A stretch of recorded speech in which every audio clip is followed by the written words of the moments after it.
Assalamualaikum warahmatullahi wabarakatuh. Saya Nadia Salsabila Feni, NIM E07218024. Di sini saya akan mempresentasikan laporan penelitian UAS tentang tarekat dan sistem pengasramaan ribat zawiyah dan konkoh di Pondok Inaba Suryalaya.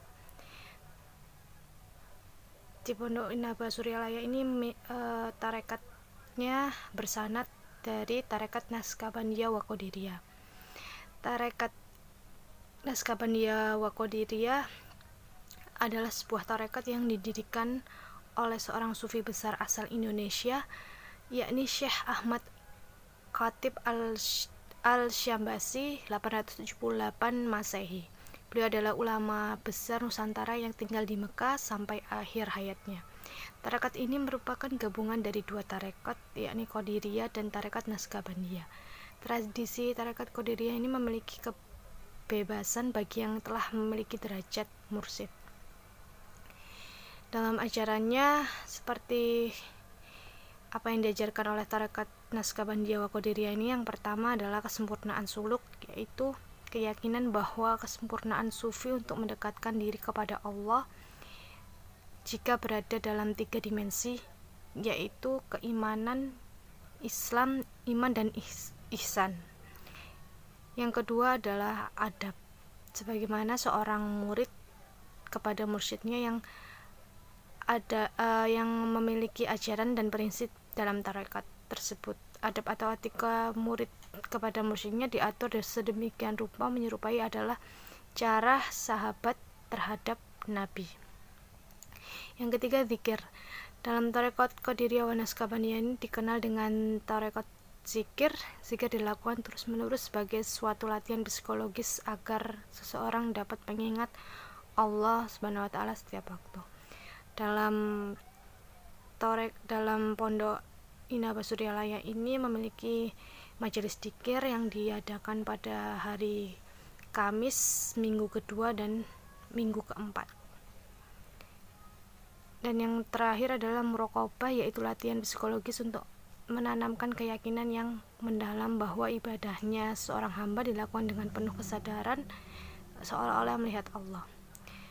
Yang kedua, tarekat, sistem pengasramaan tarekat, yakni ada 3. Yang pertama, ribat. Ribat secara etimologi berasal dari kosakata bahasa Arab, yaitu rabata yarbatu rabtan, yang bermakna tubain, yaitu mengikat. Karena sesungguhnya mereka, para mujahid, mengikat kuda-kuda mereka berjaga-jaga di medan perang. Artinya ribat ini adalah tempat di mana seseorang mujahid atau tempat benteng, di mana adalah ribat, yakni tempat di mana mereka menjadikan base camp atau tempat peristirahatan ketika mujtahid hendak berjihad. Yang kedua, ada zawiyah. Kata zawiyah secara bahasa berasal dari kata insawa yanzawi, yaitu berarti mengambil tempat tertentu dari sudut masjid yang digunakan untuk iktikaf. Zawiyah ini tempat berlangsungnya pengajian-pengajian yang mempelajari dan membahas dalil-dalil nakliyah dan akliyah. Dalam pondok Inaba Suryalaya ini, istilah zawiyah adalah tempat majelis untuk digunakan pengajian dan ritual zikir. Yang terakhir ada konkoh.